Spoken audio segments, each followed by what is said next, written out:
यह अर्जुन की कहानी है। अर्जुन जो कि एक बिजली मिस्त्री था।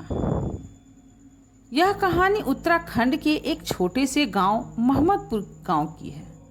चूंकि यह गांव पहाड़ों के बीच बसा हुआ था तो यहाँ की प्राकृतिक सुंदरता बहुत ही मनमोहक थी। लेकिन इस गांव में कुछ ऐसा भी था जिसे जानने के बाद किसी की भी रूह कांप उठती थी। लोग कहते हैं कि इस गांव में एक बुजुर्ग औरत रहती थी जिसका नाम दादी के रूप में ही विख्यात था। लोग दादी के नाम से ही उन्हें जानते थे। दादी के बारे में गांव में अजीब अजीब बातें कही जाती थी। लोग कहते थे कि दादी के पास कुछ अलौकिक शक्तियां थीं जो उन्हें विरासत में मिली थी, लेकिन कोई भी उनकी इन शक्तियों को देख नहीं पाया था और यह सब बातें सिर्फ अफवाहों तक ही सीमित थी। लेकिन कुछ दिनों के बाद गांव में एक दिन एक युवा बिजली मिस्त्री का आना हुआ जिसका नाम अर्जुन था। अर्जुन एक समझदार और मेहनती युवक था। वह गांव में बिजली के तारों की मरम्मत करने के लिए आया था। वह और उसकी पत्नी इसी गांव में रहने लगे। गांव वाले उससे बहुत खुश थे क्योंकि गांव की बिजली अक्सर ही खराब हो जाया करती थी। इसलिए लोग खुश थे कि अब एक मिस्त्री आकर उनके इस कठिनाइयों को ठीक करेगा। अर्जुन जिस दिन गांव पहुंचा उसी दिन शाम को उसकी मुलाकात दादी से हुई। दादी ने अर्जुन को देखते ही कहा, बेटा इस गांव में रात को अकेले में बिल्कुल भी मत घूमना। यह जगह जितनी शांत दिखाई देती है उतनी ही खतरनाक भी है। अर्जुन ने दादी की इन बातों को हंसकर टाल दिया और अपने काम में जुट गया। एक दिन पति पत्नी आपस में बातचीत कर रहे थे कि उसी वक्त गांव की लाइट गुल हो गई।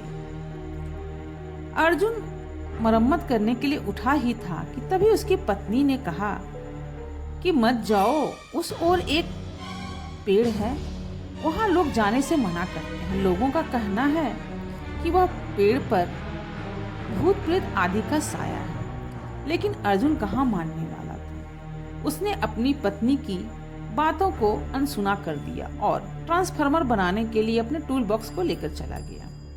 अभी वह ट्रांसफार्मर बना ही रहा था कि उसे ऐसा महसूस हुआ कि शायद उसकी पत्नी भी उसके पीछे पीछे आ गई है।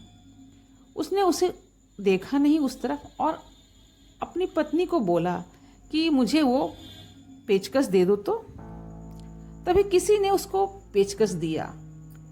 लेकिन पेचकस लेने के बाद जब वह पीछे अपनी पत्नी को देखने के लिए मुड़ा तो वहां उसे कोई भी नजर नहीं आया। अब तो अर्जुन की हालत खराब हो गई। उसे अचानक ही पत्नी की कही गई बातें याद आने लगी। वह हड़बड़ा कर भागना चाह रहा था लेकिन उसके पैर जम चुके थे।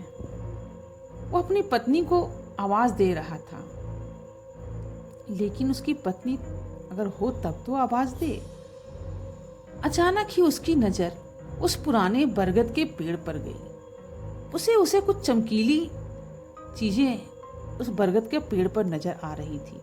ऐसा मानो लग रहा था कि तारे टिमटिमा रहे हों। लेकिन उसे इसने इग्नोर किया और उसे समझा कि शायद जुगनू रहे होंगे क्योंकि रात का वक्त था। लेकिन उसे ऐसा भी था कि शायद उसकी पत्नी कहाँ चली गई। वह आगे धीरे धीरे बढ़ने लगा।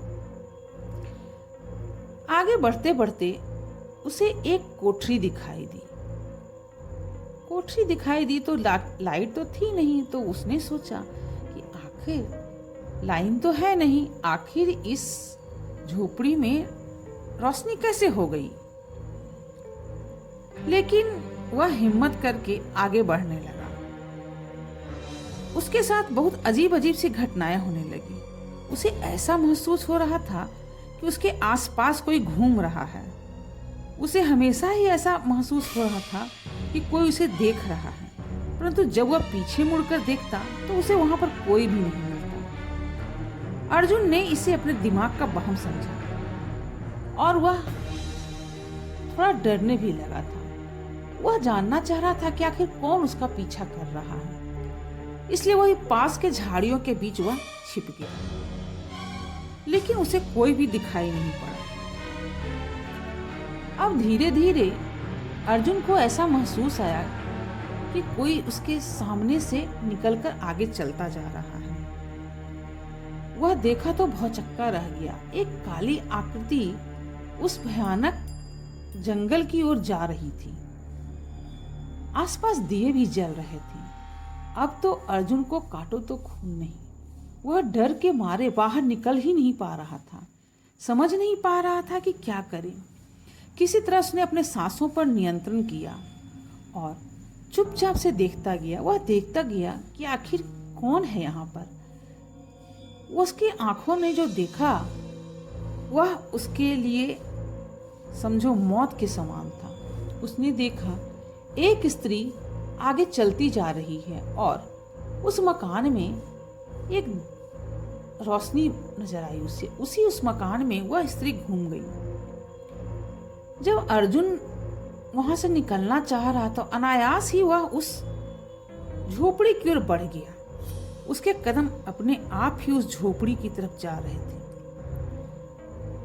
अर्जुन न चाहते हुए भी उस झोपड़ी के अंदर चला गया। अब अंदर जो उसने देखा वह बहुत ही विस्मित कर देने वाला था। उसने देखा कि दादी घर के पास खड़ी है और दादी उसे ही घूरे जा रही है। दादी की आंखें लाल हो चुकी थीं और उनके चेहरे पर एक डरावनी मुस्कान थी। उन्होंने अर्जुन से कहा, तू इस गांव में नहीं रह सकता, तुझे अब मरना ही होगा। और दादी कुछ मंत्र बुदबुदाने लगी। मंत्र बुदबुदाने के समय ही अर्जुन को कुछ सुनाई और दिखाई देना बंद हो गया। उसे ऐसा महसूस होता जैसे किसी ने उसके पैरों को जकड़ रखा है। और अपने मंत्र शक्ति के द्वारा वो जो औरत उसके सामने घर के अंदर चली आई थी, उस तरह की कई ही औरतें उस दादी के चारों ओर घूम रही थी और आपस में न जाने किस भाषा में बात कर रही थी। दादी लगातार मंत्र बुदबुदाया जा रही थी। अब वह डर के मारे निकल नहीं पा रहा था। उसने बोला कि दादी मुझे जाने दो, मैं यह बात किसी को नहीं बताऊंगा। लेकिन दादी ने कोई जवाब नहीं दिया। उसके चारों ओर जो अजीब सी आकृतियां घूम रही थी, अब वह आकृतियां अर्जुन के चारों ओर घूमने लगी। देखते ही देखते दादी ने अपनी आंखें खोली और अर्जुन की ओर देखकर जोर से हंस पड़ी। उसकी हंसी इतनी ही भयानक थी कि अर्जुन के पैरों तले जमीन खिसक गई। दादी ने कहा, मैंने तुझसे पहले ही कहा था, तू इस गांव में नहीं रह सकता। अर्जुन ने वहां से भागने की कोशिश की, लेकिन दादी ने उसे रोक लिया। और तभी अर्जुन को ऐसा एहसास हुआ कि अब वह इस जाल में पूरी तरह से फंस चुका है। उसका वहां से भागना नामुमकिन है। कोशिश करके भी उसके गले से आवाज नहीं निकल रही थी। उसने देखा कि सामने के खाट पर एक व्यक्ति लेटा हुआ है और एक स्लाइन उसके हाथों में लगी हुई है और उसके शरीर से वह बोतल में खून जाकर जमा हो रहा है। दूसरी ही तरफ अर्जुन ने यह देखा कि दूसरी ओर एक कड़ाही में कुछ लाल जैसा तरल द्रव्य खौल रहा है। वह समझ नहीं पा रहा था। जब उसने गौर से देखा तो वह व्यक्ति कोई और नहीं बल्कि अर्जुन ही था। इतना समझते ही वह वहीं पर मूर्छित होकर गिर पड़ा। अर्जुन समझ चुका था कि अर्जुन का वहां से भाग पाना अब मुश्किल ही नहीं नामुमकिन भी था। अगले ही दिन गांव वालों को अर्जुन की लाश गांव के एक कोने में मिली। उसकी आंखें खुली हुई थीं और चेहरे पर डर की छाया थी। गांव वालों ने इसे एक हादसा मानकर अर्जुन को दफना दिया, लेकिन किसी को यह नहीं पता चला कि दादी की ताकतें वाकई में सच थी या कोई एक अफवाह। लेकिन अर्जुन की आत्मा भी प्रतिदिन गांव में घूमा करती थी और वह लोगों को सपने में अपनी सारी बातें उसने बताई। लोगों ने तब जाना कि दादी एक बहुत ही बुरी आत्मा थी। लोगों ने उन्हें डंडे से पीट पीट करके मार डाला और उनके पैरों में सुइयां चुभो दी, ताकि वह किसी भी तरह से वापस ना आ पाए। सुइयां चुभोकर उन्हें दफना दिया। उस दिन के बाद से वो तो कभी नहीं आई, लेकिन कहते हैं आज भी जब कोई नया व्यक्ति उस गांव में आता है तो दादी की आवाज़ उसके कानों में गूंजती रहती है, तू इस गांव में नहीं रह सकता, और डराकर भगा देती है। अगर आपको मेरी कहानी पसंद आई हो तो कृपया मेरे चैनल को लाइक, शेयर और सब्सक्राइब करें और बेल नोटिफिकेशन भी दबाएं, जिससे कि मेरी आने वाली और भी कहानियाँ आप तक पहुंच सकें।